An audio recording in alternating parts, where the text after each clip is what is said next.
kita mulai. Ini bapak dan ibu, mana bapaknya ini ya. Oke, bisa kita mulai ya. Bismillahirrahmanirrahim. Assalamualaikum warahmatullahi wabarakatuh. Selamat datang bapak dan ibu guru belajar di komunitas guru belajar Kabupaten Magetan. Pada sore hari ini izinkanlah saya Tanti Diansa Fitri SPD sebagai moderator yang akan membersamai Bapak Ibu dalam kegiatan sore hari ini dengan webinar di komunitas guru belajar pada sore hari ini dengan tema menumbuh kembangkan pemahaman dan penerapan budaya positif di sekolah. Nah, kali ini kita sebelum memasuki acara inti, marilah kita bersama-sama membuka acara pada sore hari ini dengan bacaan basmalah bersama-sama, atau mungkin jika ada Bapak Ibu yang non-muslim bisa berdoa menurut agama dan kepercayaan masing-masing. Berdoa mulai.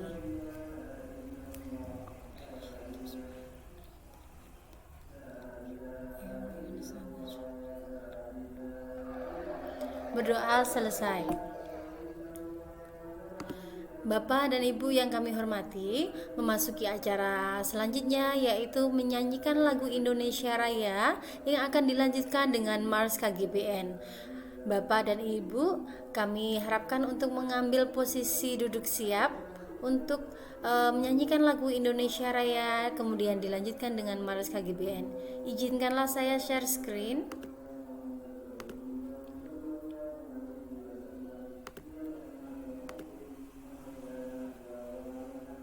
Apakah sudah terlihat? Sudah, Ibu. Oke. Sudah, Bu.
Bapak Ibu yang kami hormati, memasuki acara selanjutnya yaitu ke acara inti kita pada hari ini, yaitu kita akan membahas mengenai menumbuh kembangkan pemahaman dan penerapan budaya positif di sekolah bersama dengan narasumber kita yang spesial hari ini, yaitu Ibu Guru BK yang dicintai murid-muridnya. Ya, biasanya kalau Ibu Guru BK itu biasanya identik dengan apa ya, guru yang menyeramkan nih. Anak-anak yang datang ke BK nanti anak-anak yang bermasalah. Apakah seperti itu? Kita hari ini akan membahasnya bersama dengan Ibu Titin Malikah SPSI. Selamat sore Bu Titin.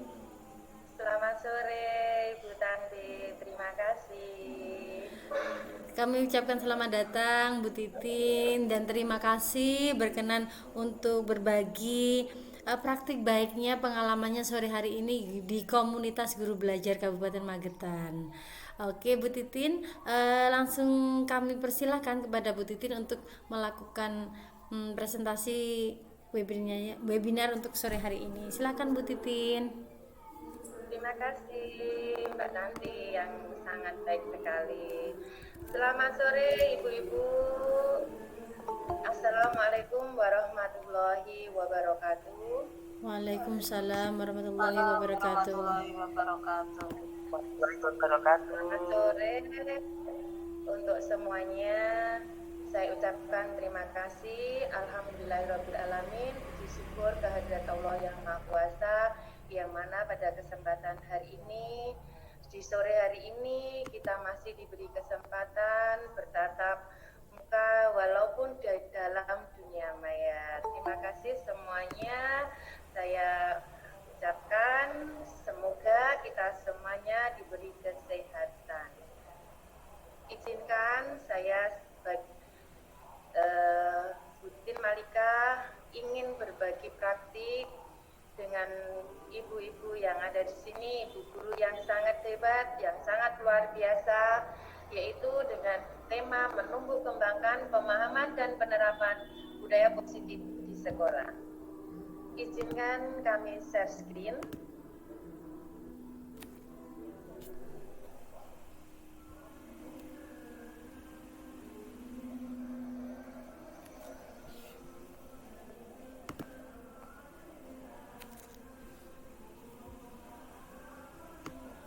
Sudah kelihatan Bapak Ibu? Ini proses Bu Titin. Nah ini mulai.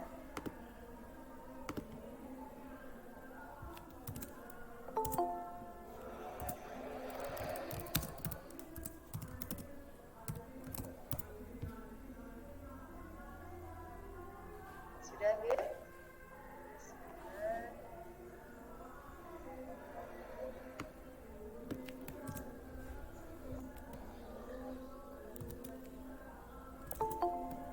Terima kasih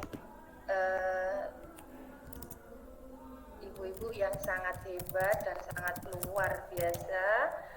Di sini saya ingin menyampaikan bahwa tema untuk hari ini yaitu menumbuh kembangkan pemahaman dan penerapan budaya positif yang ada di sekolah. Oke, tentunya tentunya ibu-ibu yang ada di sini adalah guru yang sangat hebat dan sangat luar biasa. Bagaimana cara untuk menumbuhkan, ya, bagaimana cara untuk menangannya, kita kupas untuk sore hari ini. Perkenalkan, di sini ada saya ya. Perkenalkan, nama saya. Bentar, ini agak loadingnya. Saya.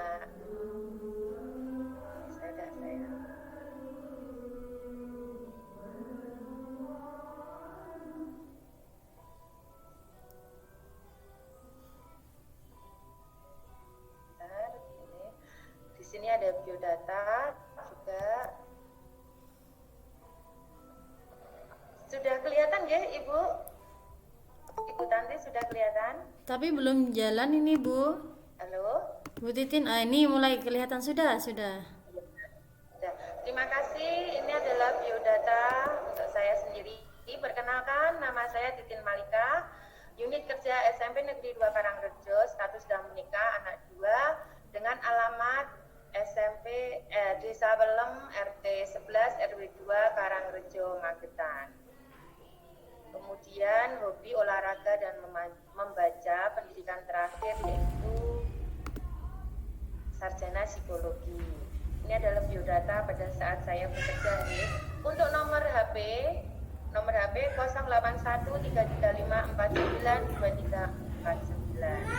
Oke, kita lanjutkan.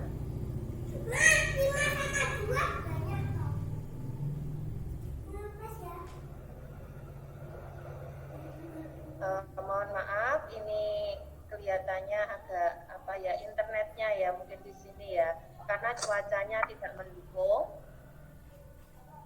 Nah, ini sudah.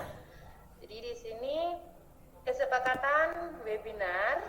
Yang pertama, mengikuti aktif webinar, raise hand jika ingin bertanya, mengaktifkan kamera jika memungkinkan, menonaktifkan suara ketika webinar berlangsung.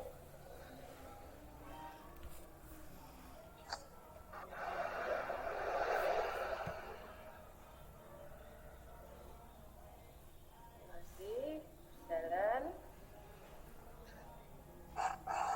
Mohon maaf Ibu-ibu yang ada di sini, guru hebat Nusantara. Ini ada Bapak juga loh Bu Titin. Ada Bapak ini ada Bapak Kasio Roso, Pak Budi Santoso, Bapak siapa ini?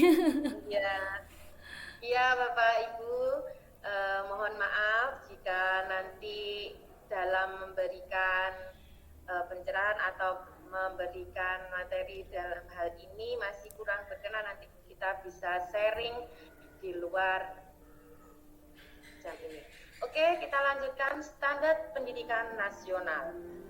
Lingkungan yang positif sangat diperlukan agar pembelajaran yang terjadi adalah pembelajaran yang berpihak pada murid, sebagaimana tertuang dalam standar proses nasional pada pasal 12, yaitu yang pertama, pelaksanaan pembelajaran sebagaimana yang dimaksud pada pasal 10 ayat 2. Yang pertama yaitu interaktif, inspiratif, menyenangkan, menantang, memotivasi peserta didik untuk berpartisipasi aktif, kemudian memberikan ruang kolaborasi yang cukup bagi prakarsa, kreativitas, kemandirian sesuai dengan bakat, minat, perkembangan fisik serta psikologis peserta didik.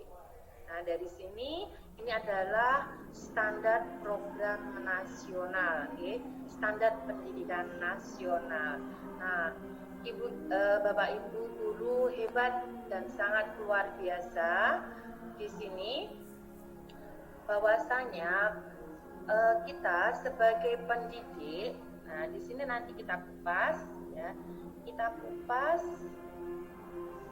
Nah, di sini nanti ada beberapa yang perlu kita bicarakan ya. Kita nunggu dulu slide berikutnya. Saya besarkan ya, Bapak Ibu. Nah, pengertian pendidikan menurut Ki Hajar Dewantara.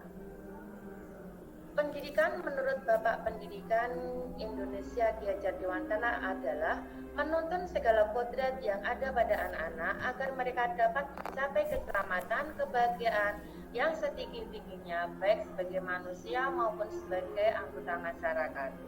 Dalam upaya mendidik anak atau peserta didik, Ki Hajar Dewantara berpendapat bahwa pendidikan harus selalu berpegang pada kodrat alam dan kodrat zaman, di mana kodrat alam yang dimaksud adalah kekuatan, potensi atau keadaan diri yang secara alamiah atau idiosinkratik yang melekat pada diri masing-masing individu.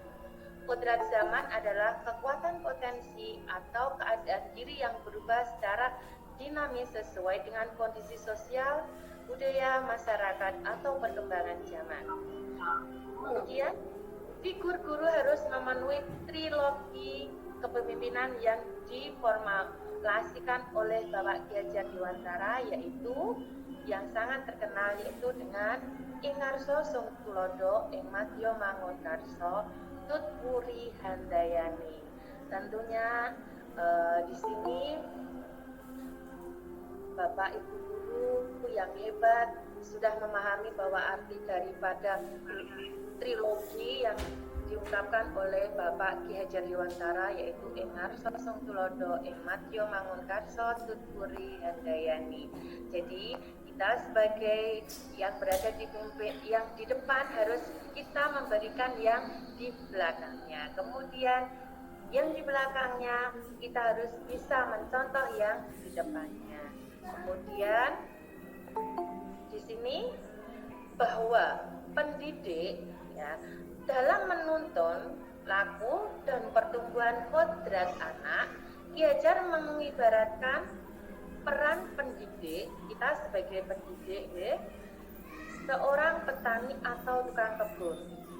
Anak-anak itu seperti biji tumbuhan yang disemai dan ditanam oleh Pak Tani atau Pak tukang kebun di lahan yang telah disediakan.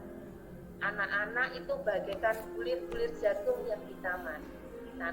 Bila biji jagung ditempatkan di tanah yang subur dan mendapatkan sinar matahari, pengairan yang baik, maka meskipun biji jagung adalah bibit jagung yang kurang baik, maka dia dapat tumbuh dengan baik karena dengan adanya perawatan, perhatian oleh Pak Tani tersebut. Jadi kita itu sebagai pendidik ibaratnya itu adalah sebagai tukang Pak Tani dan kebun. Kemudian demikian sebaliknya, begitu biji jagung yang disemai bibitnya berkualitas baik, maka tumbuhnya akan baik walaupun di lahan yang gersang dan tidak mendapatkan pengairan, cahaya matahari serta tangan yang ingin Pak Tani, maka biji jagung itu akan tumbuh dengan tidak optimal. Jadi walaupun bibitnya itu baik, kemudian ditanam yang di tempat gersang, maka dia akan tumbuh juga tidak optimal. Nah, dari sini dalam proses menuntun anak diberi kebebasan, namun pendidik sebagai pamong, kita sebagai pamong dalam memberikan tuntunan dan arahan agar anak tidak kehilangan arah dan membahayakan dirinya, seorang pamong dapat memberikan tuntunan agar dapat menemukan kepentingan dalam belajar. Nah, dari sini kita sebagai pendidik itu mengacu kepada anak, kepada siswa yaitu dengan jadi sebagai pendidik kita harus ramah anak. Kita selanjutnya,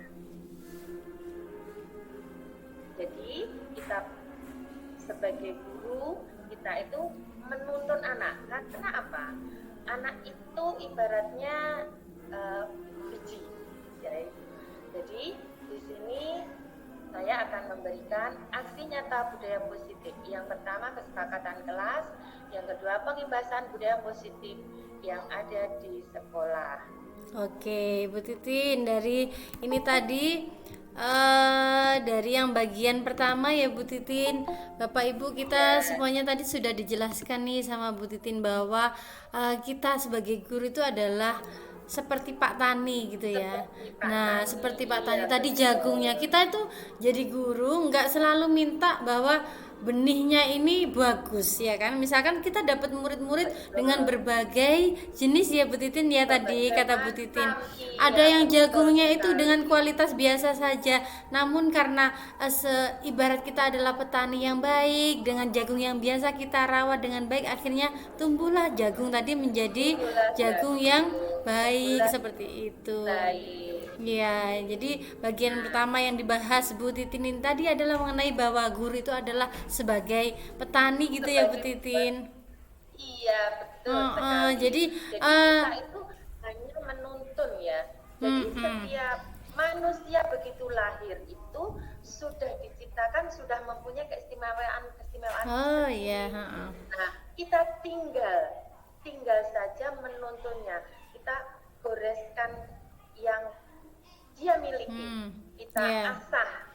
Oh, jadi tidak anu lagi ya Bu Titin ya. Jadi di ibarat kata di sekolah itu kita tidak hanya menanam jagung ya, ada berbagai macam tanaman, begitukah Bu Titin maksudnya? Betul. Oh, Berbagai begitu. tanaman, ada yang berkualitas baik, ada yang berkualitas Jadi ada tidak jagung, baik. ada apakah maksudnya Ya. adalah di sawah itu ada berbagai, ada padi, ada jagung, ada ketela, begitu kah Bu Titin? Maksudnya Iya, dari Ki Hajar bisa Dewantara juga ini. seperti itu karena di sawah itu adalah ekosistemnya itu kan memang banyak ya, ibu-ibu, bapak ya, di sawah itu ekosistemnya juga banyak. Ibaratnya kita sebagai pendidik dalam satu kelas, misalkan ada di dalam satu kelas tersebut ada anak yang pintar, ada yang tidak pandai, ada yang cukup, kemudian ada anaknya yang mempunyai keistimewaan yang sangat luar biasa yang di bidang pengetahuan, mungkin ada yang sangat bagus di bidang olahraga. Nah, itulah adalah tugas dari sebagai guru, yaitu menggali potensi dia untuk mencapai cita-citanya, untuk kesejahteraan demi kelangsungan. Wah, luar biasa nih, baru mulai saja udah kita miskonsepsi kita sudah dijelaskan nih sama Bu Titin bahwa kita itu sebagai guru kita merawat benih-benih yang sudah dititipkan oleh Tuhan yang sudah berbeda-beda dari sana, begitu ya Bu Titin? Iya, betul. Oke, ya. siap. Kita lanjutkan. Bisa Yang lanjut Bu pertama Titin. yaitu Pak Budi, tentang sebentar Pak Budi disiplin. Santoso. Mungkin nanti ya Bapak biar diselesaikan dulu ini presentasinya, nanti kita open tanya jawab setelah presentasi selesai, begitu. Disiplin positif, kemudian kebutuhan dasar manusia, motivasi perilaku manusia, posisi kontrol restitusi, segitiga restitusi, dan keyakinan kelas. Nah, kita lanjutkan ke slide berikutnya ya. Jadi, kebutuhan-kebutuhan apa yang diperlukan anak-anak ya sekarang ini? Karena anak sekarang ini itu memang tidak sama dengan anak pada zaman dulu. Anak zaman dulu itu begitu patuh, begitu penurut, mau mendengarkan. Tetapi anak-anak sekarang di era zaman sekarang ini, era globalisasi, itu cenderung dia menantang, ingin mencari jati dirinya sendiri. Ya, kita lanjutkan, kita tunggu. Ya. Mungkin nanti bisa. Nah, di sini latar belakangnya adalah adanya kemajuan teknologi yang semakin pesat. Besarkan sedikit. Yang semakin pesat, selain memberikan dampak positif juga memberikan dampak negatif. Salah satunya yaitu masuknya budaya luar tanpa adanya filter yang sering kita ditiru oleh anak-anak. Hal ini menyebabkan adanya penurunan karakter pada anak-anak. Salah satunya untuk mengatasinya adalah dengan menanamkan kembali budaya-budaya karakter melalui penerapan budaya positif yang ada di sekolah kita. Jadi begini ya Bapak Ibu, kalau kita menerapkan budaya positif sesuai dengan profil belajar Pancasila, kita yakin anak-anak itu akan bisa sedikit demi sedikit akan merubahnya dengan sendirinya. Dia akan menyadarinya, oh ya perilaku ini saya baik apa tidak. Oke. Jadi budaya positif memang perlu kita terapkan dalam kehidupan di lingkungan sekolah, di lingkungan masyarakat maupun di lingkungan keluarga. Dan slide berikutnya. Nah, budaya positif. Mungkin Bapak Ibu yang ada di sini, budaya positif itu yang bagaimana sih? Nah, mungkin ada pertanyaan yang seperti itu. Mungkin budaya positif ini sebenarnya dari dulu sudah kita jalankan, namun sekarang ini mari kita kupas secara detail ya.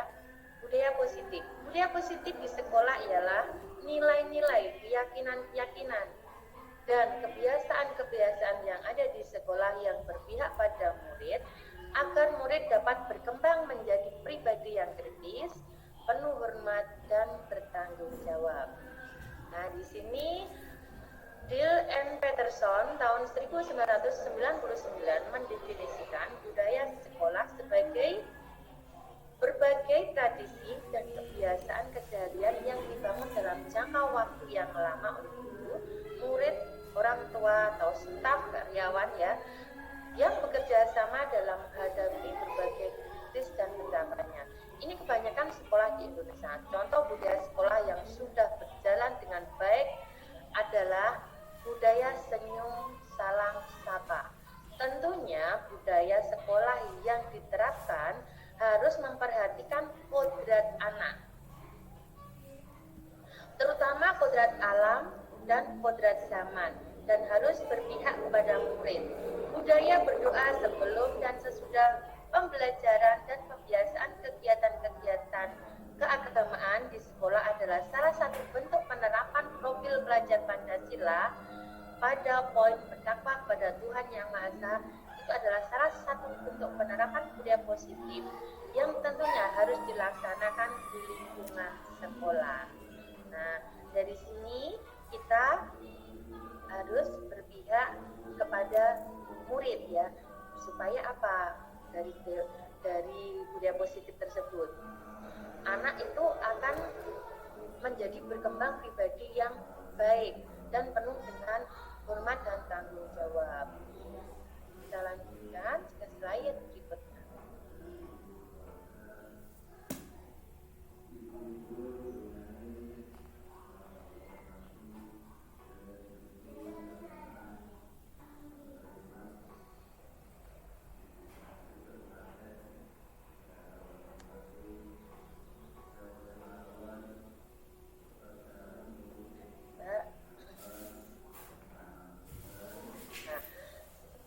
Standar pendidikan nasional. Dalam rangka menciptakan lingkungan yang positif, maka setiap warga sekolah dan pemangku kepentingan perlu saling mendukung, menghayati, dan menerapkan nilai kebajikan yang telah disepakati bersama untuk dapat menerapkan tujuan mulia tersebut. Maka seorang pemimpin pembelajaran perlu berjiwa kepemimpinan sehingga dapat mengembangkan sekolah dengan baik agar terwujud suatu budaya sekolah yang positif sesuai dengan standar kompetensi pengelolaan yang telah ditetapkan.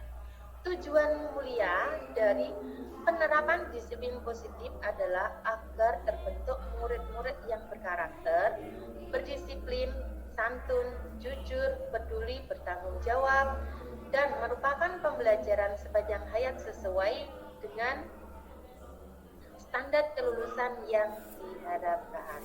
Nah, dari sini semuanya sudah dikupas tentang tujuannya, yaitu tujuan pendidikan ya.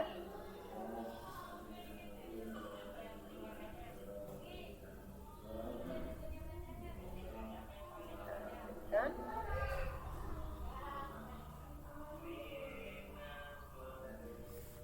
sedikit lambat ya sepertinya ini laptopnya ya Bu Titin ya. Jika mau ke slide, kelihatannya kan di sini mendung. Jika mau ke slide berikutnya ini ada keterlambatan nih. Iya, ini hujan. Di tempat kami hujan jadi agak lambat sekali. Ini saya sudah menggunakan pakai data. Ini udah nampak nih. Iya. Nah, di sini disiplin. Apa yang menjadi pemikiran tentang Bapak Ibu guru hebat di sini? Disiplin itu yang bagaimana sih? Ada kata-kata mungkin disiplin itu aturan atau hukuman atau bagaimana? Nah, mari kita kupas sedikit ya. Budaya disiplin di sekolah merupakan nilai-nilai keyakinan. Nah, di sini dan kebiasaan-kebiasaan di sekolah yang berpihak pada murid, yang bertujuan untuk membuat murid menjadi pribadi yang kritis, hormat, dan bertanggung jawab. Nah, disiplin positif adalah menanamkan motivasi yang ada pada murid-murid kita, yaitu menjadi orang yang mereka inginkan dan menghargai dirinya sendiri dengan nilai-nilai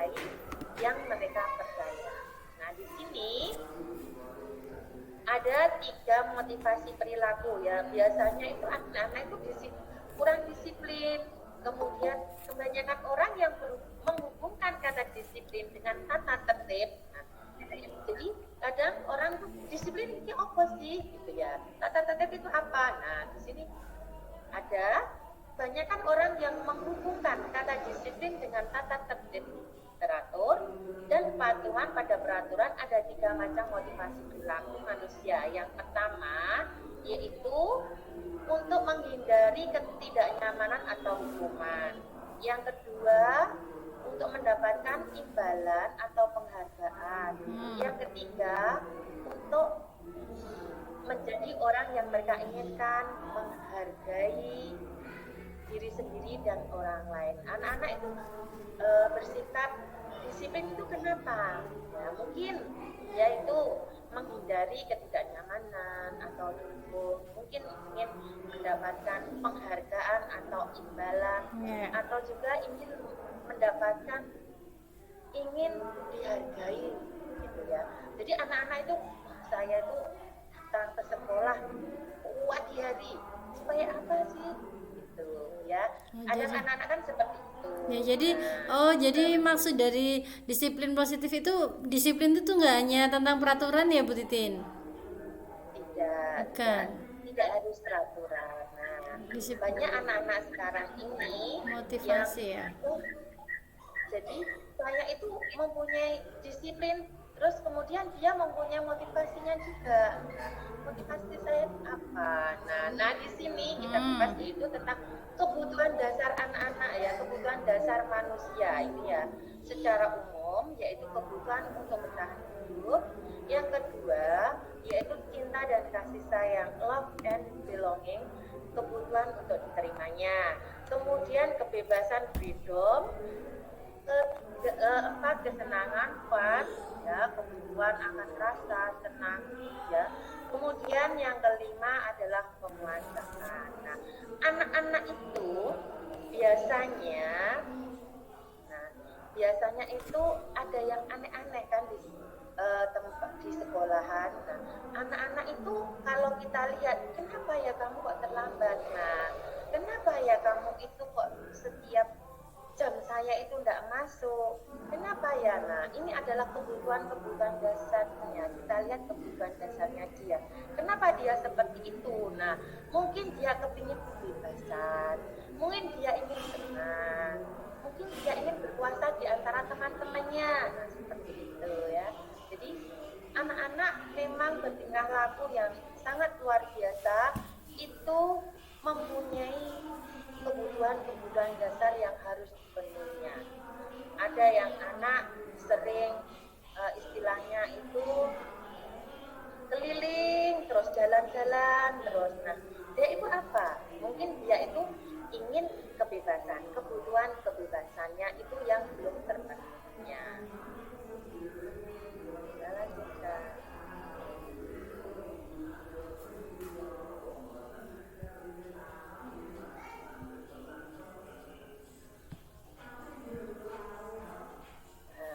Konsep disiplin dengan identitas yang gagal. Bapak Ibu guru yang hebat dan sangat luar biasa, di sini pernah terbesit dalam hati kita ya. Anak-anak sering didukung. Nah, anak-anak yang mendapat penghargaan. Nah, dari sini kita lihat kembali, kita berkaca dengan konsep disiplin. Menurut Bapak Ibu ya, kalau hukuman itu bagaimana? Menurut Bapak Ibu, menyakitkan? Menyakitkan. Hukuman ya, menyakitkan Bu Titin. Hukuman itu menyakitkan, tidak nyaman, murid takut, memaksa, murid menyembunyikan kesalahan, kemudian murid menjadi rendah diri alias minder. Jadi anak-anak itu kok seringkali dihukum itu kenapa? Di dalam hatinya dia itu selalu, aku dihukum menyakitkan sekali, apa ya gitu. Kemudian dia tidak nyaman setiap di kelas, mungkin di sekolah atau di mana, dia nyamannya di kelas-kelas yang lain. Kemudian penghargaan. Nah, ini ya konsep disiplin yang identitas gagal ya. Penghargaan itu tidak efektif. Nah, kurikulum Merdeka Mengajar itu bahwa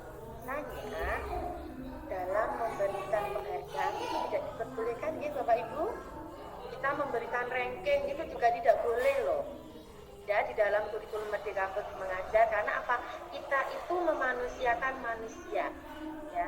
Jadi kita itu tidak boleh dia ranking 1, kemudian yang ranking bawahnya itu mungkin yang ranking terakhir dia itu aku gak untuk ranking kelongso, hatinya dia itu minder, mungkin seperti itu ya. Kemudian merusak hubungan. Nah, biasanya anak-anak yang mempunyai penghargaan yang tinggi dia itu carinya yang teman-teman yang baik, ya, teman-teman yang selevel dia.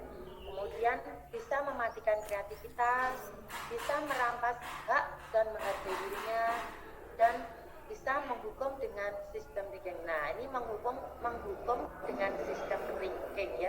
Jadi kita tidak ada dalam kurikulum kita itu tidak diperkenankan untuk sistem ranking ya. Karena apa? Anak itu mempunyai kelebihan sendiri-sendiri. Misalkan dalam kita memberikan materi, tidak semua siswa dalam kita memberikan materi itu langsung diterima. Ada yang bisa langsung diterima, ada juga yang masih mikir gitu ada. Kemudian ada juga masih bingung sekali.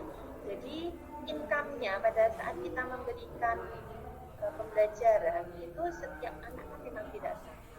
Ada juga anak-anak yang suka dengan materi pengetahuan, ada suka anak-anak yang suka olahraga atau yang senang dengan di lapangan. Itu adalah karakter-karakter anak. Nah, di sini kita lanjutkan yaitu konsep disiplin dengan sukses ya. Konsekuensinya apabila kita memberikannya ya dengan disiplin yaitu penguatan jangka pendek. Ya, benar ya. Jadi kalau kita disiplin misalkan, masuknya baju itu. Hanya masuk hanya 5 menit, habis itu nggak ada orangnya, nggak ada gurunya, langsung dilepas. Seperti itu salah satu contohnya yaitu. Yang kedua perlu monitoring pembelajaran. Kemudian ada stimulus respon. Nah, ini stimulus respon yang selalu berhubungan ya. Kemudian murid menghormati peraturan, kemudian kehilangan waktu untuk merenungi kesalahan. Nah, ini konsekuensinya. Kemudian dengan cara apa? Nah, ini supaya sukses. Caranya yang bagaimana? Yang pertama yaitu dengan restitusi.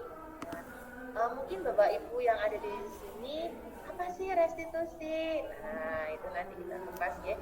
Restitusi itu yang pertama yaitu dengan cara apabila kita menerapkan disiplin, konsep disiplin dengan cara restitusi, murid bertanggung jawab untuk perilakunya.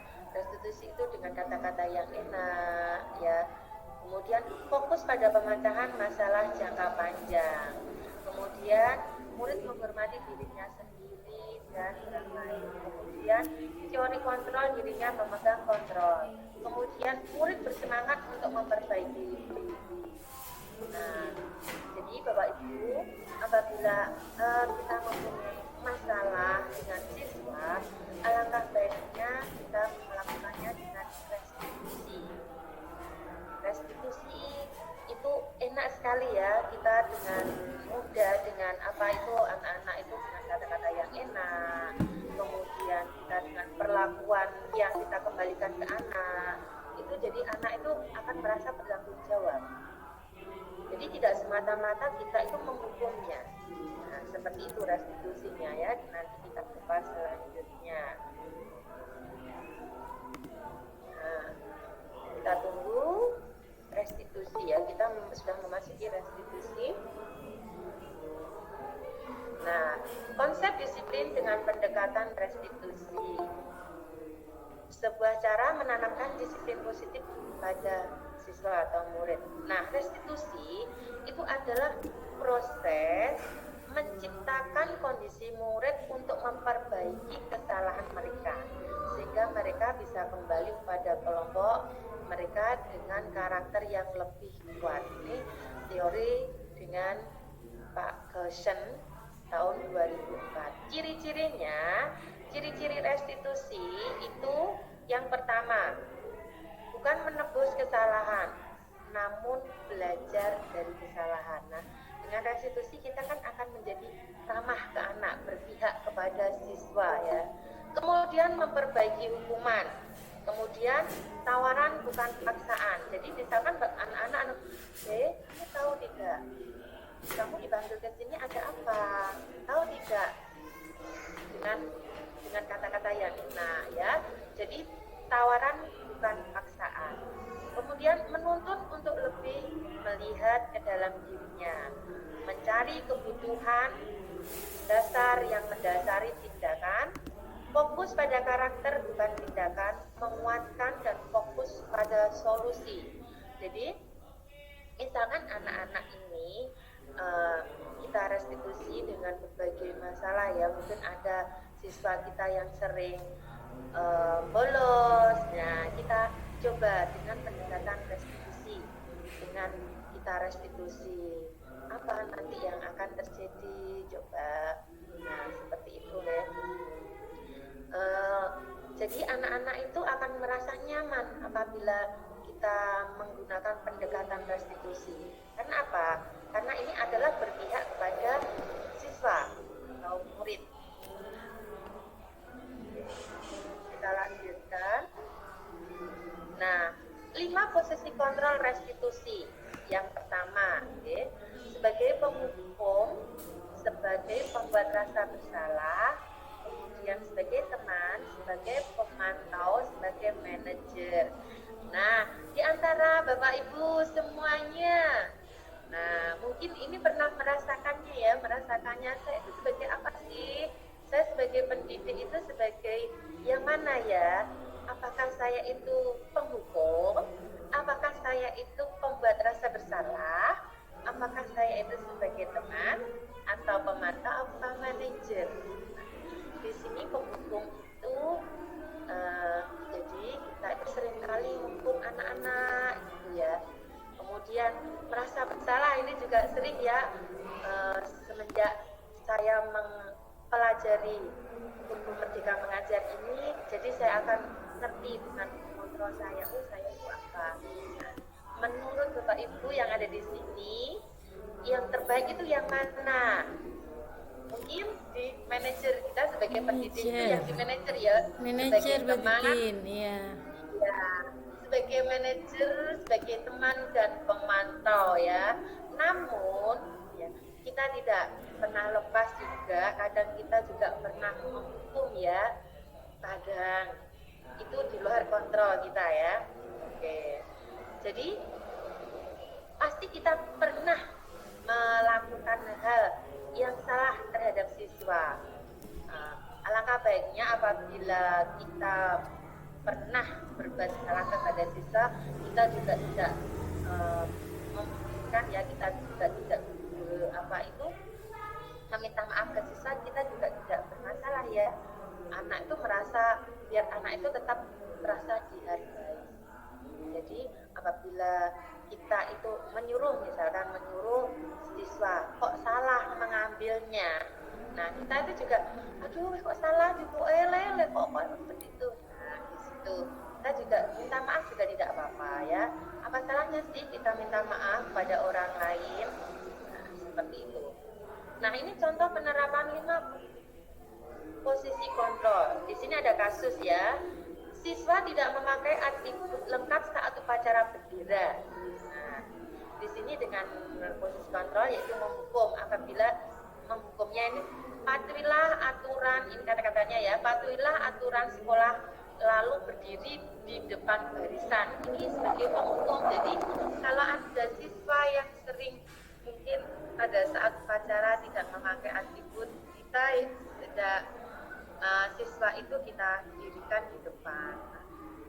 Setelah kalau siswa dihadapkan di depan, bagaimana psikologisnya anak? Dia akan merasa malu, malu. Kemudian ini rasa bersalahnya. Berapa kali guru harus memberitahu kamu, guru kecewa sama kamu. Kemudian kalau sebagai teman biasanya seperti ini, ayolah yang tertib. Guru bangga kali ini, tidak apa-apa, kamu salah. Nah di sini ya. Kemudian kita sebagai pemantau, kamu sudah melanggar apa peraturan dan apa konsekuensinya. Jadi kata-katanya itu lebih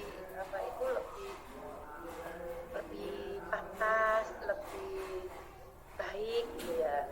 Terus kalau kita sebagai manajer, ya, sebagai manajer itu apakah kamu tahu kesalahan kamu? Kira-kira bagaimana kamu akan memperbaikinya? Nah, seperti ini. Jadi kita sebagai pendidik alangkah baiknya diantaranya itu kita sebagai teman, pemantau, atau manajer alangkah baiknya. Namun tidak bisa dipungkiri kadang anak itu juga membuat kita itu semakin naik hitam ya kadang-kadang itu. Jadi pernah anak-anak itu kurang disiplin itu dengan cara yang itu seperti ini. Namun itu adalah posisi kontrol yang terbaik sebagai pembuat rasa salah. Karena apa? Nanti kalau siswa itu dihukum terus dia itu akan merasa. Nah dari sini kita adanya segitiga restitusi ya. Nah dari berbagai Bisa di apa itu Bu Titin lebih jelas lagi biar lebih besar? ya ini saya besarkan ya. Nah, di sini segitiga restitusi ya. Jadi segitiga restitusi itu memang yang sangat luar biasa ya. Apabila kita menghadapi berbagai masalah, alangkah baiknya kita menggunakan segitiga restitusi di mana di sini dalam segitiga restitusi itu ada yang pertama menstabilkan identitas. Nah, anak itu bisa stabilkan. Nah, kenapa? Ada apa? Kita panggil. Apa? Ada masalah apa? Kamu tahu tidak?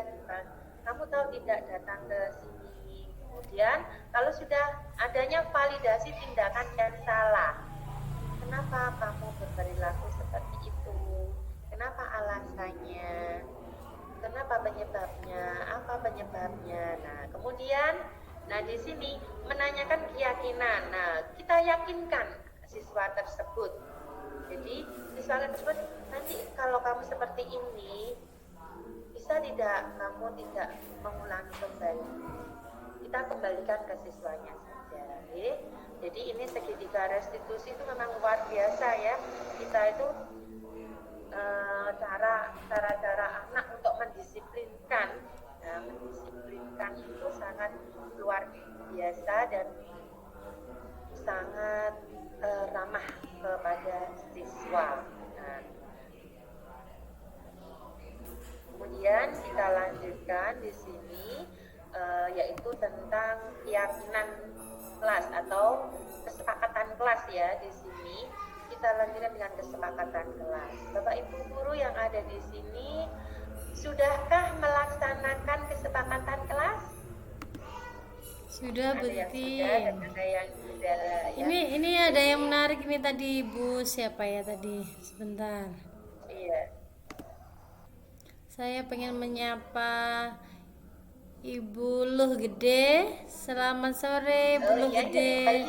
Dari Bali ya? Ini dari Bali. Ya, Luh Gede dari Bali, teman saya juga. Oh ya. Ada juga tadi siapa tadi? Oh, sepertinya sudah keluar. Ya.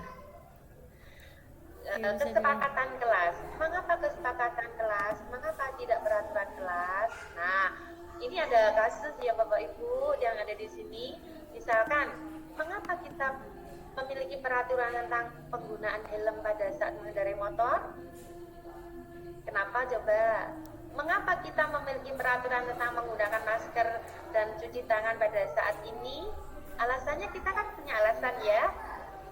Kalau kita menggunakan motor tidak pakai helm, itu alasannya apa? Kalau kita menggunakan helm adalah untuk kenyamanan. Oke. Kenyamanan kita dalam menggunakan sepeda motor. Kemudian kalau kita memakai masker dan selalu cuci tangan dengan alasan apa Bapak Ibu? Alasan kesehatan. Ya enggak? Di masa pandemi kita memang luar biasa, kita harus menerapkan prokesnya luar biasa ya. Harus melaksanakan prokes. Nah, kemudian bagaimana menerapkan budaya positif di sekolah? Nah, di sini setelah saya kupas banyak, Ya, upaya dalam membangun budaya positif di sekolah yang berpihak pada murid diawali dengan membentuk lingkungan kelas yang mendukung terciptanya budaya positif, yaitu menyusun kesepakatan kelas. Kesepakatan kelas yang efektif dapat membantu pembentukan budaya disiplin di sekolah. Jadi saya pribadi itu sudah melaksanakan budaya positif, yaitu dengan melaksanakan kesepakatan kelas. Kesepakatan kelas yang bagaimana? Nah, kesepakatan kelas yang ada di lingkungan kelas tersebut, hanya di lingkungan kelas tersebut. Mungkin satu kelas ini berbeda dengan kelas yang lain. Misalnya, ini saya ambil dari kelas 7C ya. Kesepakatan kelas tidak boleh terlambat. Dalam arti tepat waktu. Kemudian membawa, nah di sini sudah saya siapkan ya. Di sini kesepakatan kelasnya. Kemudian tidak HP harus off pada saat pembelajaran. Itu salah satu contohnya, yaitu kesepakatan kelas. Masih banyak lagi sesuai dengan kelas-kelasnya masing-masing ya Bapak Ibu ya. Kemudian bagaimana cara kita membuat kesepakatan kelas? Nah, di sini awalnya kita berdiskusi dulu tentang peraturan yang ada di kelas tersebut. Kemudian kita merumuskan dan menjadi keyakinan. Kita rumuskan peraturan tersebut, kemudian kita menjadi keyakinan. Kalau sudah, ini video ya sebenarnya ya, berhubung ini sinyalnya kurang baik. Kemudian menempelkan keyakinan kelas itu, ya. Jadi saya buat tempelkan itu, biar anak-anak membacanya, kemudian tanda tangan, kemudian kita bacakan bersama-sama kesepakatan kelas tersebut. Itu adalah salah satu budaya positif ya. Budaya positif yang ada di sekolah kita, yaitu dengan kesepakatan kelas. Kalau kesepakatan kelas kita jalankan secara bersama-sama, saya yakin itu akan berjalan dengan baik. Jadi anak-anak itu merasa nyaman, merasa ada yang mengingatkan, loh kamu kok melanggar kesepakatan kelas, kan ini sudah ada tanda tangannya. Nah, seperti itu. Kemudian pentingnya budaya positif di sekolah. Guru sebagai sosok yang mampu mengembangkan potensi yang dimiliki murid sangatlah besar peranannya untuk menggali potensi bakat minat murid. Selain itu, guru sangat berperan untuk membantu mengembangkan nilai-nilai positif yang dimiliki murid. Untuk mengembangkan nilai-nilai positif pada murid sekolah, dapat menerapkan budaya positif yang mampu menggali, memunculkan, mengembangkan nilai-nilai positif yang dimiliki murid semaksimal mungkin. Nah, jelas ya bahwa setiap individu, setiap anak itu mempunyai bakat-bakat yang berbeda-beda. Kemudian mengembangkan budaya positif di sekolah haruslah dilakukan dengan penuh kesungguhan, dengan hal yang terlihat sederhana namun terkadang sulit dilakukan, dan itu harus terus dilakukan secara terus-menerus, dan guru sebagai contoh mampu memberikan teladan bagi murid-muridnya. Tantangan dan kendala yang biasa dihadapi adalah keengganan dan kebosanan dalam menerapkan budaya positif, baik oleh guru maupun murid, sehingga penerapan budaya positif itu haruslah dilakukan secara terus-menerus dan saling mendukung antar warga sekolah. Nah, kalau budaya positif kita terapkan secara terus-menerus dalam skala, misalkan dalam skala kecil kita kurang berhasil, kita ulang lagi. Nah, itu pasti akan berhasil. Contohnya dalam budaya positif yang sering dilakukan, yaitu menerapkan budaya positif dengan upacara bendera setiap hari Senin, senyum sapa 5S, kemudian menjaga kebersihan sekolah, kelas, merawat tanaman, penuh dengan cinta, dengan keadaan. Kemudian ekstrakurikuler yang ada di sekolah masing-masing, yaitu olahraga, kesenian, atau pemberian keagamaan. Nah, ini adalah budaya positif bagi kita ya. Kemudian yang mencerminkan mandiri. mandirinya itu dari penerapan budaya positif yang dilakukan murid mampu mandiri, tidak bergantung pada orang lain, bertanggung jawab dengan apa yang telah dilakukan, bernalar kritis dengan budaya bernalar kritis, ya anak-anak itu bernalar kritis dengan budaya positif yang dilakukannya, mampu menerima dan proses informasi yang diperoleh, mempunyai ide, gagasan, menganalisa, mengevaluasi, merefleksi pemikirannya sehingga mampu membuat keputusan yang tepat dan dapat dipertanggungjawabkan. Kreatif, dari penerapan budaya positif tersebut, murid mampu menghasilkan gagasan, menghasilkan karya yang bermanfaat dan berdampak pada dirinya. Seperti sekarang ini adalah kurikulum Merdeka Belajar, itu adanya P5. Nah, ini bisa salah satunya adalah untuk kemandirian. Nah, jadi kalau kita menerapkan budaya positif yang ada di sekolah kita masing-masing, ya tentunya kita akan merasa nyaman, ya. Kemudian kita itu akan merasa enak, gitu ya. Gitu. Nah, dari sini penerapan budaya positif memang perlu adanya kerjasama yang sangat luar biasa ya di antara warga sekolah kita. Jadi kita tidak usah enggan sungkan pada siswa, selalu mengingatkan, ayo buang sampah di tempatnya, ayo kita belajar. Nah, dari sini terima kasih, semoga bermanfaat, salam bahagia, bergerak, tergerak, dan menggerakkan. Demikianlah presentasi dari saya. Mungkin dari sini ada yang kurang jelas atau kurang paham, bisa kita diskusikan. Terima kasih. Kita kembalikan kepada moderator. Terima kasih Bu Titin, luar biasa pemaparannya hari ini mengenai disiplin positif. Tadi sudah dari awal Bu Titin menjelaskan ya tentang bagaimana Ki Hajar Dewantara, tentang pendidikan itu. Selanjutnya Bu Titin juga menjelaskan bagaimana tentang segitiga restitusi yang akan membantu Bapak Ibu semuanya untuk menangani murid-murid spesial di sekolah Bapak Ibu. Mungkin ada yang ditanyakan, ini saya dari tadi ingin menyapa Ibu Muji Dayanti Lasau. Wah, saya lihat tadi ibunya ini walaupun ini bersemangat sekali sampai ambil kertas. Tadi saya lihat Ibu Muji, mana ini tadi?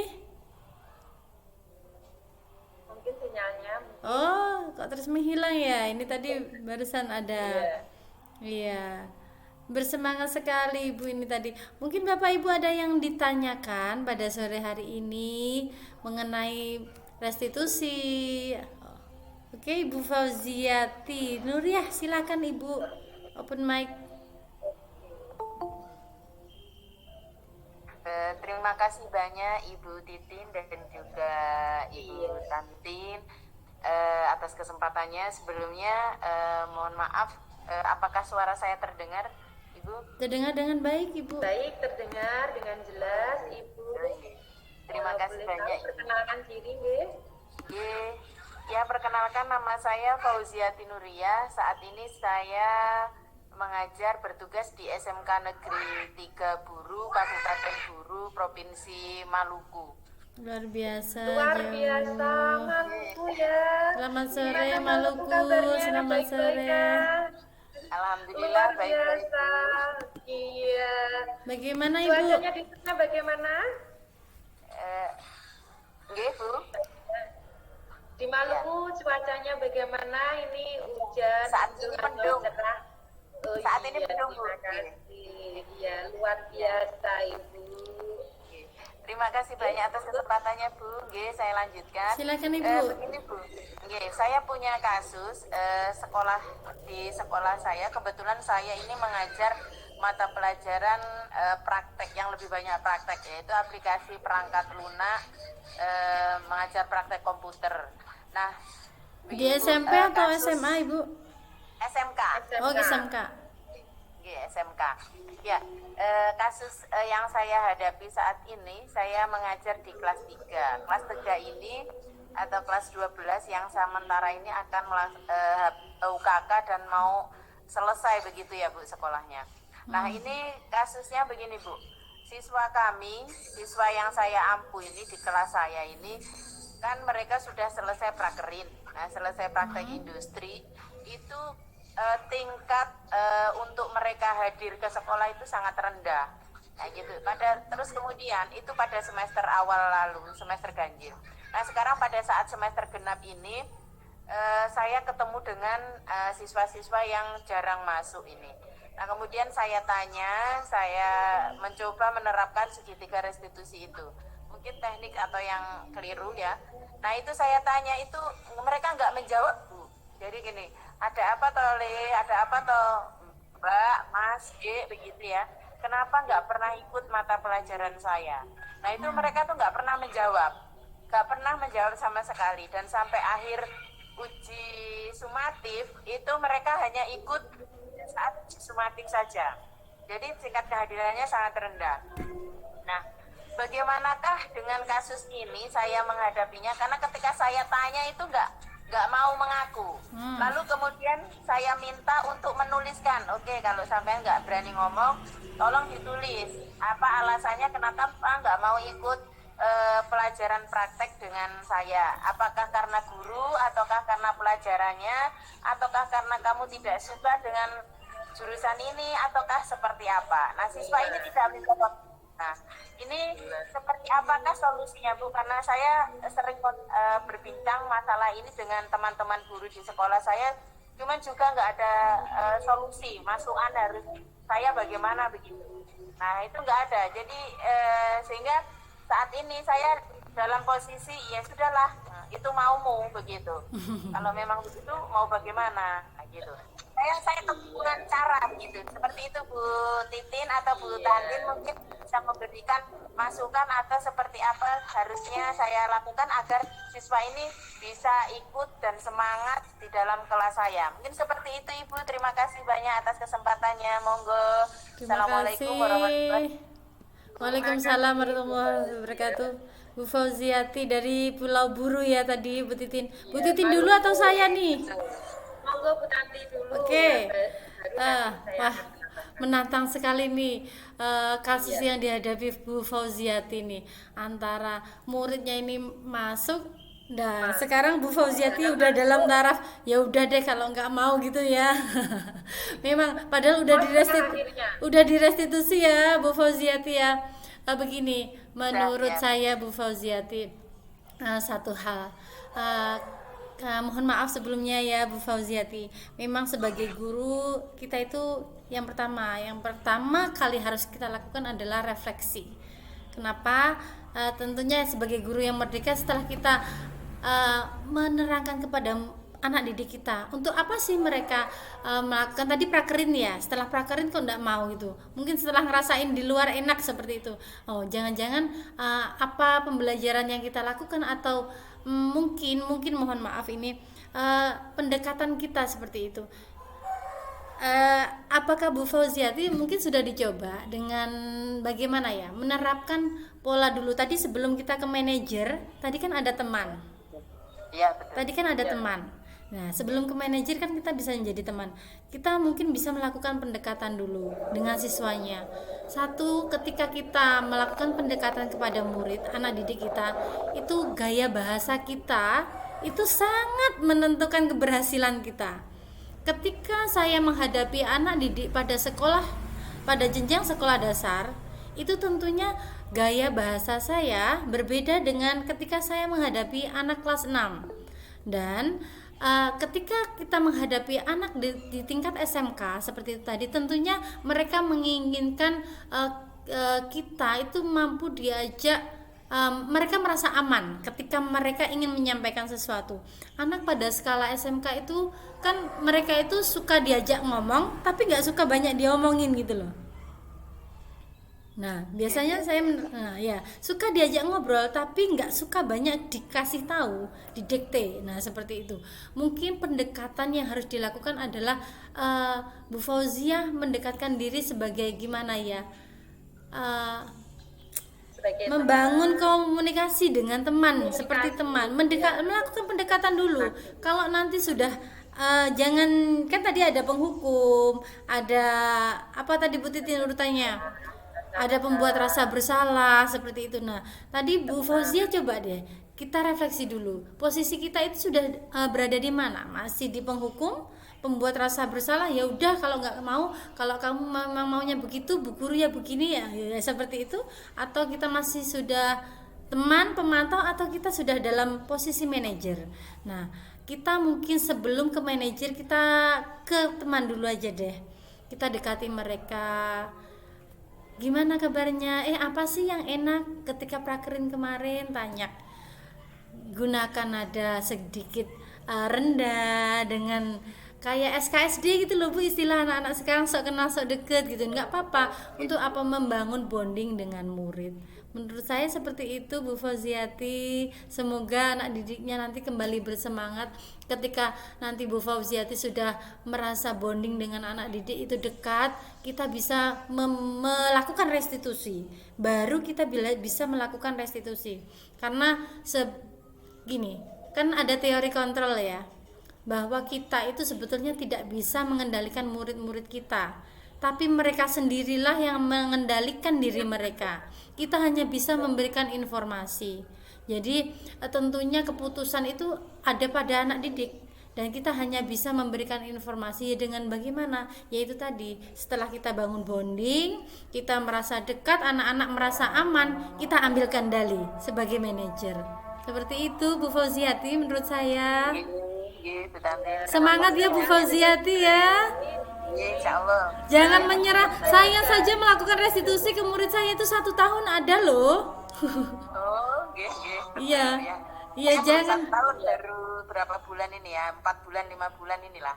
Belum Jangan. sampai 1 tahun. Iya, mungkin bisa diubah sedikit intonasi apa ya, gaya kita kayak ke anak kita gitulah Bu, atau bagaimana gitu, diubah dikit dulu, kita posisikan sebagai teman, baru nanti kita sebagai manajer, kalau kita udah bisa masuk baru direstitusi. Jangan langsung direstitusi kalau mereka belum mengizinkan, itu karena akan ditolak. Oh, ngerti nggih. Iya, Berarti kalau otomatis. ini, jadi masalahnya sampai 1 tahun ini ya, kan pesan saya praktek ini setiap minggu 1 kali atau 2 kali. Selama kita melakukan masa pencarian untuk bisa sampai ke restitusi itu, jadi nggak belajar, nggak pakai itu, atau gimana itu? Karena gini, kan dia jarang masuk, jarang ke sekolah gitu ya. Terus kemudian ketika pas dia masuk, kita melaksanakan proses restitusi itu atau pra-restitusi, katakanlah masih refleksi gitu ya. Kan otomatis ini waktu belajar sudah nggak ada lagi kan gitu ya. Sedangkan momennya sudah harus menghadapi UKK, sudah harus persiapan kelulusan gitu ya. Ini berapa anak Bu? Yang kasusnya itu ada banyak anak atau 1 anak? Kalau yang ini ada 2, setiap kelas itu ada 2, yang satu kelas ada 9 anak, yang satu kelas ini ada 2 anak. Jadi saya mengampu 2 kompetensi gitu. Jadi kasusnya Ada kasusnya di kelas 2 dan ada di kelas 3. Gitu. totalnya berapa anak Bu? Kalau total di kelas 2, yang satu itu saya ada 21, terus kemudian yang satunya ada 17. Ya, anaknya yang 21 sama 17 tadi nggak mau masuk semua? Enggak, sebagian Bu. Jadi setiap kali pertemuan itu hanya 9 orang, hanya 7 orang yang masuk. Sisanya itu jarang sekali ikut praktek, bahkan hampir bisa dihitung setiap akhir semester saja dia masuk begitu. Lalu kesepakatannya bagaimana Bu sebelumnya itu? Ya, kesepakatan kelas itu sudah kita buat sama-sama gimana kita mau membuat kesepakatan atau tidak, atau kita mengikuti peraturan yang ada di sekolah gitu. Ya. Jadi saya setiap awal pembelajaran itu, setiap tahun ajaran baru itu selalu mencoba mengajak merefleksi pelajaran semester lalu, apa yang kurang, apa yang perlu harus kita perbaiki sama-sama, apa yang perlu saya perbaiki selaku guru, jangan sampai suara saya mungkin terlalu keras, cara saya menegur terlalu kasar, atau cara saya memberikan materi kurang pas, atau Anda mau media yang berbeda, Anda nggak suka dengan slide, Anda nggak suka dengan komputer, atau Anda lebih suka menulis dan lain sebagainya. Itu semua sudah saya awali di awal di awal semester. Maksud saya tentang kesepakatan gini. Jadi setelah prakerin kita tuh masih ada perjuangan loh anak-anak setelah ini, bahwa kita harus masih ada UKK dan lain-lain. Itu kesepakatan mengenai itu sudah dibuat. Sudah ada, itu sudah saya sampaikan gitu. Ingat ya, nanti ketika sudah selesai prakerin, Anda masih punya tugas. Sebentar. Tadi ketika membuat kesepakatan, Ibu bilangnya begitu ya. Ingat ya, nanti kalau sudah selesai begitu, Bu. Tidak, ini setelah pelaksanaan prakerin. Pelaksanaan prakerin. Jadi jangan sampai nanti kamu habis prakerin terus nggak pernah masuk, karena kasus-kasus tahun sebelumnya akan seperti itu, Bu.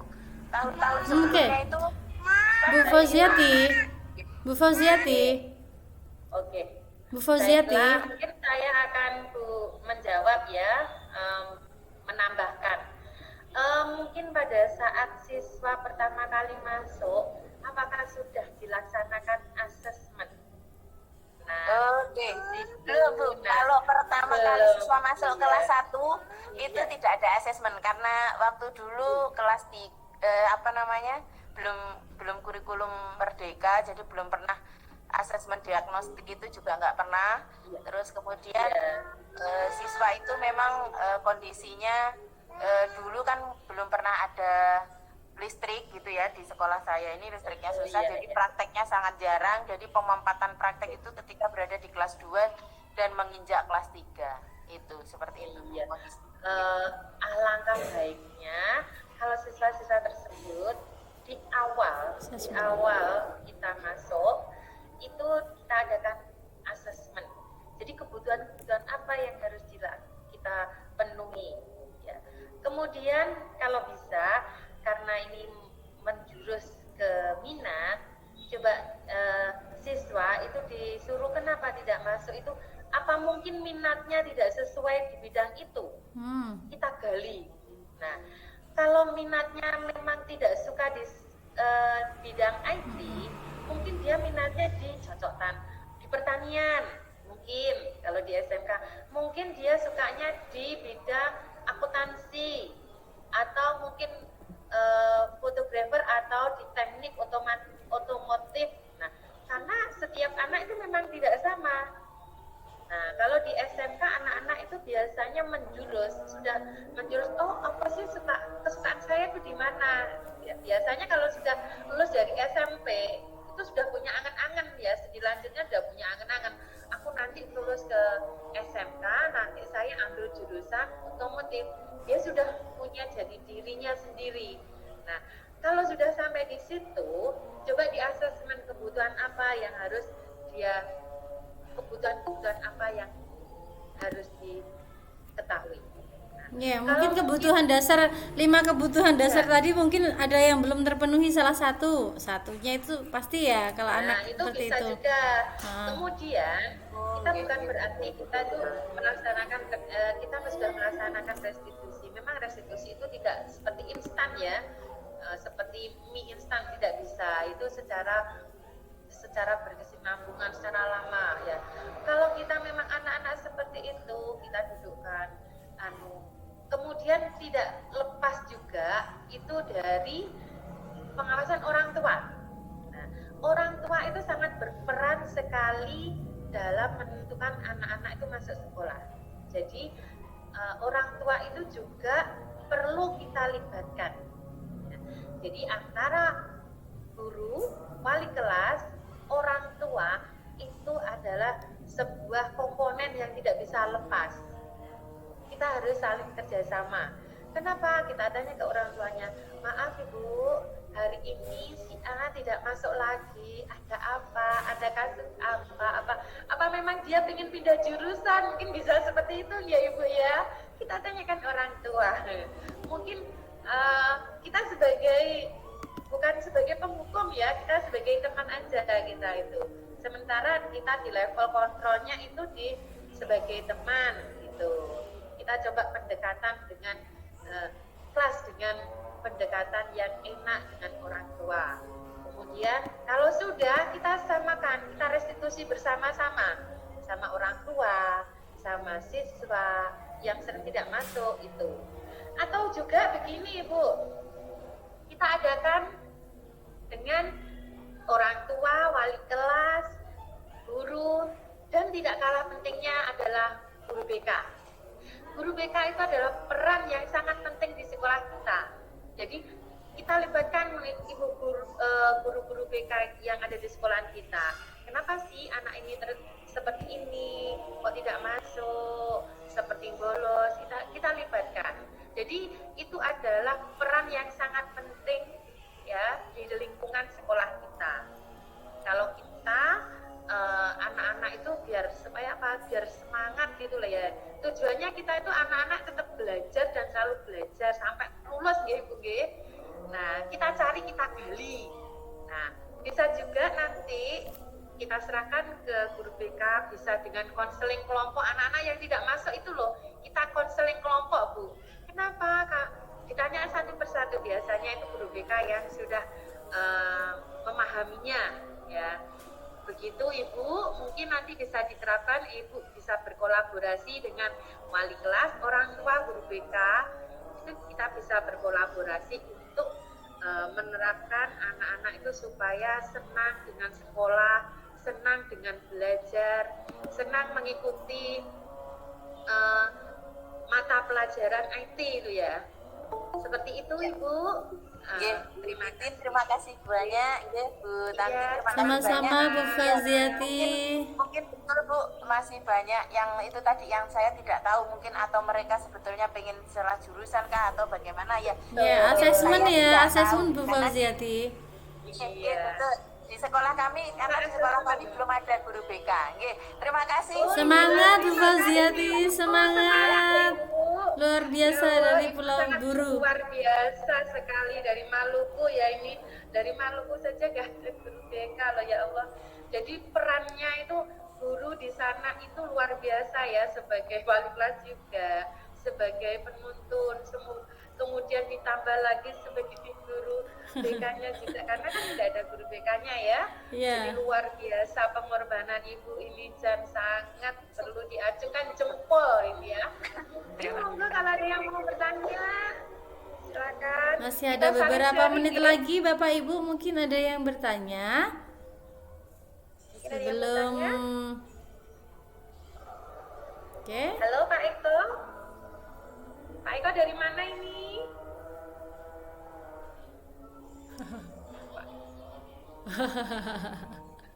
Malu Pak Eko. Pak Eko malu. Oke. Iya. Oke Bu Titin, sepertinya ini sudah cukup hari ini ya. Oke. Oke. Oke, Baik. terima kasih ya. Ya. Oke, Bapak dan Ibu guru belajar yang hadir pada sore hari ini, terima kasih kami mengucapkan karena Bapak Ibu sudah berkenan hadir belajar bersama dengan komunitas guru belajar Kabupaten Magetan. Sejatinya Bapak Ibu, kita semuanya adalah guru belajar. Kita semua bukan guru hebat, karena kita guru belajar dan akan terus belajar bersama. Oke, Bapak Ibu, tibalah kita di penghujung acara kita.